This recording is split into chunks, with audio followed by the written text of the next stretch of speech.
तो बाबू एचसीएफ बनाने का 4 मैं चरण बताऊंगा, 4 स्टेप बताऊंगा। सबसे पहले इसमें 2 कोई ना कोई संख्या दिया रहेगा। इन 2 संख्याओं में सबसे पहले बड़ी संख्या को छोटी संख्या से, बड़ी संख्या में छोटी संख्या से भाग देंगे। जब भी भाग देंगे तो शेषफल आएगा पहले चरण में। अगर हमने मान लिया जो शेषफल है 0 नहीं आया, ठीक है, अगर 0 आ जाएगा तो छोटी संख्या ही इसका एचसीएफ होगा। अगर हमने मान लिया कि पहले स्टेप में शेषफल 0 नहीं आया, तब क्या करेंगे, अब छोटी संख्या में इस आए हुए शेषफल से भाग देंगे तो इनका भी कुछ ना कुछ शेषफल आएगा। ठीक है बाबू, इनका भी कुछ शेषफल आएगा। और यह प्रक्रिया तब तक हम करते रहेंगे जब तक शेषफल 0 ना हो जाए। अब बिल्कुल 0 आएगा, जब बाबू शेषफल जब 0 आ जाएगा, यानी r का मान जब 0 हो जाएगा, तो अंतिम जो भाजक होगा, मतलब जो b होगा जहां पे शेषफल 0 आया हो, वही आपका एचसीएफ का मान होगा बाबू। यही बनाने का एक सिंपल सा तरीका है। तो चलिए हम आगे बढ़ते हैं, इस बात को एक उदाहरण के द्वारा समझते हैं। तो अभी मैं बोला कि देखो ये 56 हो गया और ये 72 हो गया बाबू। आप इनमें दोनों में देखोगे तो 72 बड़ा है और 56 छोटा है। जो छोटा होगा वो आपका बी होगा बाबू, और जो बड़ा वैल्यू होगा वो होगा ए। ठीक है, अब हम क्या लिखेंगे, यूक्लिड, कलर मैं बदल दे रहा हूं, यूक्लिड विभाजन का प्रयोग करने पर, तो हम प्रयोग करेंगे तो बाबू क्या होगा, a बराबर बी क्यू प्लस बाबू r होगा। तो आप बताइए, अब यहाँ पे आप बताइए कि इन दोनों में बड़ा वैल्यू कौन है। तो जो बड़ा होगा वही a था, तो a को यहाँ पे हम रखेंगे 72, यहाँ पे हम लिखेंगे 56। अब यहाँ पे समझने के लिए 56 को 72 में भाग दे देंगे। 56 एकम 56, शेषफल बाबू कितना आएगा, 16 आएगा। ठीक है, 56 में 1 से भाग देंगे तो शेषफल आएगा बाबू 16।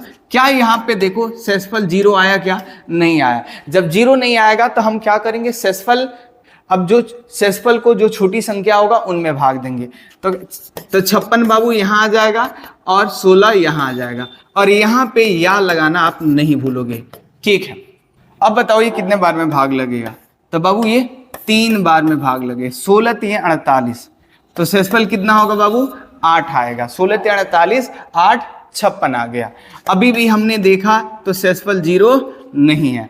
अब बाबू क्या करेंगे, अब यहाँ पे हमें करना ये है कि 16 को फिर से यहाँ लाएंगे और जो शेषफल होगा यहाँ आ जाएगा। 8 दूना बाबू क्या होगा, 16 होगा। अब यहाँ पे शेषफल 0 आ गया।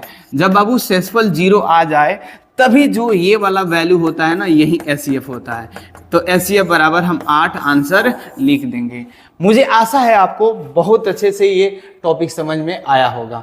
अगर डाउट होगा तो बाबू पूछ लेना, एक और मैं सवाल कराऊंगा अगर फिर भी डाउट रह गया हो तो। दूसरा सवाल हम देख लेते हैं बाबू। ये जो सवाल है ये बोर्ड एग्जाम में कई बार पूछा है। अब इनमें 135 है, 225 है, तो इनमें देख लो जो बड़ा होगा उधर हम चोंगा का मुंह घुमा देंगे, और वही बाबू हमारा a का मान होगा, जो छोटा वाला होगा वो b का मान होगा। तो यूक्लिड यहां लिख लेंगे, थोड़ा मैं छोटा कर ले रहा हूं, यूक्लिड विभाजन का प्रयोग करने पर, तो बाबू यूक्लिड विभाजन का जब हम प्रयोग करेंगे तो a बराबर बी क्यू प्लस हम r लिखेंगे। जब ऐसा कर देंगे बाबू तो क्या होगा, यहाँ पे 225 होगा और यहाँ पर 135 होगा। अब क्या करेंगे, 135 को इसमें भाग दे देते हैं, ये जस्ट समझने के लिए 225 में। तो बाबू कितना होगा, 135 है कम 135, 5 में से 5 घटा दो 0 होगा, अब 22 में से 13 घट जाएगा 90 होगा बाबू। तो एक बार में हमने कटाया तो शेषफल आया 90। अब क्या करेंगे बाबू, अब क्या करेंगे फिर से, अब क्या होगा, मैं अभी ने बताया कि जो भाग देने के बाद b जो होता है a में बदलेगा और r जो होगा b में बदलेगा। ये तब तक हम बदलेंगे जब तक शेषफल 0 ना आए। अभी भी हमने देखा जो r है वो 0 नहीं है, जब r 0 आएगा तब हम आगे बनाएंगे। ठीक है, फिर से हम 135 को यहाँ लाएंगे और 90 को बाबू हम यहाँ लाएंगे।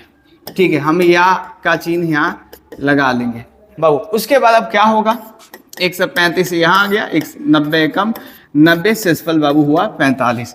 तो 90 एकम 90 और शेषफल बाबू कितना हुआ, 45 हुआ। बताइए तो शेषफल कितना हुआ, 45 होगा। यहाँ भी फिर से हम देख रहे हैं शेषफल हमारा 0 नहीं आया, तो फिर से हमारा क्या होगा, b जो होगा a में बदलेगा और r जो होगा b में बदलेगा। ये 90 फिर से बाबू यहाँ आ जाएगा और 45 जो होगा यहाँ पे आ जाएगा। अब बताओ कितने बार में भाग लगेगा, अब 45 दूना 90 और शेषफल बाबू कितना हो जाएगा, 0। जब बाबू 0 शेषफल आ जाए तो जो HCF होता है ना, यही हमारा HCF होता है, जो लास्ट जो अंतिम जो भाजक होता है, यानी अंतिम भाजक हमारा 45, यही आंसर होगा। आई होप बाबू आपको ये वीडियो पसंद आया होगा, समझ में आया होगा। आपके लिए मैं 2 होमवर्क लाया हूं, मैं चाहूंगा इस होमवर्क को बना करके आप कमेंट बॉक्स में रिप्लाई जरूर करेंगे। Thank you very much.